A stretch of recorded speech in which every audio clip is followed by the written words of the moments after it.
আল্লাহ বলতেছেন পড়ো, কেন বলতেছে? আঙ্গুল বানাইছে কে? আল্লাহ। বিজ্ঞানীদের বানানো মেশিনে দিলে কম্পিউটারে মামলা আছে কিনা, অপরাধ আছে কিনা, পাপ আছে কিনা, কোন দেশের কোন গ্রামের, বাবার নাম কি, মায়ের নাম কি, সকল কিছু কম্পিউটারে শু করে কি করে না? সেজন্য লাশ যদি পড়ে থাকে আসামি ধরে কেমনে? তখন ওই লাশকে মেশিনে রাখা হয়, তার গায়ে কার হাতের টাচ আছে সেটা দিয়ে গবেষণা করা হয়। যখন দেখি বডিতে অমুকের কি আছে, হাতের টাচ আছে, তখন খুনিকে সেটা কি করা যায়? ধরা যায়। তা আল্লাহ বলেন কি করো, পড়ো। কেন? বান্দা একটু গবেষণা করে দেখো, আমার দেওয়া আঙ্গুল বিজ্ঞানীর বানানো মেশিনে দিলে, কম্পিউটারে যদি তোমার অতীত চলে আসে, সেদিন আমি আল্লাহর দেওয়া আঙ্গুল আমি আল্লাহর মেশিনে যখন দিবা, তখন তুমি তোমার আমলনামা গোপন করার আর কোনো সুযোগ নাই। দুনিয়া যত আপডেট হচ্ছে, ইসলাম হক এটা কি হচ্ছে? প্রমাণিত হচ্ছে। যেন বিজ্ঞান আপডেট হওয়া মানে মুসলমান সত্য, ইসলাম সত্য, কোরআন সত্য, আমার নবী সত্য, এটা কি হয়ে গেছে?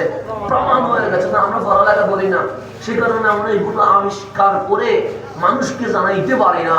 আপনি যদি বিজ্ঞান ধরেন, বিজ্ঞানের আবিষ্কার কারা করেছে? মুসলমানরা করেছে। আপনি যদি অর্থনীতি, সমাজনীতি, পররাষ্ট্রনীতি ধরেন, এগুলোর আবিষ্কার কারা করেছে? মুসলমানরা করেছে। আপনি যদি MBBS ধরেন, এগুলোর আবিষ্কার কারা করেছে? মুসলমানরা করেছে। আজকে ব্রিটিশ ল বলেন, ফ্রান্স ল বলেন, এই ইতিহাসে পৃথিবীতে দুইটা ল সবচেয়ে বেশি গ্রহণযোগ্য।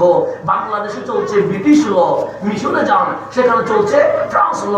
তা আমরা যখন আল আজহারে ইসলামিক ল নিয়ে পড়ছি, তখন যেহেতু মিশর ছিল ফ্রান্সের অধীনে, বাংলাদেশ ছিল ব্রিটিশের অধীনে। তো ব্রিটিশ যেহেতু বাংলাদেশে শাসন করেছে, বাংলাদেশে চলছে ব্রিটিশ ল। মিশরে যেহেতু ফ্রান্স শাসন করেছে, মিশরে চলছে ফ্রান্স ল। যখন আমাদেরকে ল নিয়ে পড়ানো হচ্ছে, ইসলামিক ল, তখন ফ্রান্স ল আর ব্রিটিশ লকে সামনে রাখে দেখানো হয়েছে যে ইসলাম থেকে ব্রিটিশরা, ফ্রান্সরা ল গুলো ধার করে নিয়েছে। ইসলাম ছাড়া চলার কোন সুযোগ নাই। এই বাজার ব্যবস্থা জানা নাই আছে? আপনি বাজার না থাকলে খাইতে পারবেন? বাজারের একটা আইন আছে না নাই? আছে, বাজারের একটা আইন আছে। এই আইন বাস্তবায়ন যিনি করেছে ওনার নাম রহমতুল লিল আলামিন। বাংলাদেশের মধ্যে দেখবেন ভেজাল মুক্তিকরণের জন্য বিভিন্ন জায়গায়, কখনো বাজারে, কখনো রেস্টুরেন্টে, কখনো হোটেলে যাইয়া যাইয়া ভোক্তা অধিকার আছে না? আছে। এগুলো যখন অনলাইনে দেয়, অনেক লক্ষ লক্ষ ভিডিও, মানুষ বলে না ঠিক আছে তো ভালো কাজ, এরকম বলে কি বলে না? বলে। তো রেস্টুরেন্টে 3 লাখ টাকা মামলা করে, এর 1 সপ্তাহ পর গেলে আবার দেখি ইঁদুর পাওয়া যায়। ঠিক আছে, ঠিক নাই, এত মামলা করতেছে, কিন্তু বাংলাদেশে ভেজালটি কমতেছে।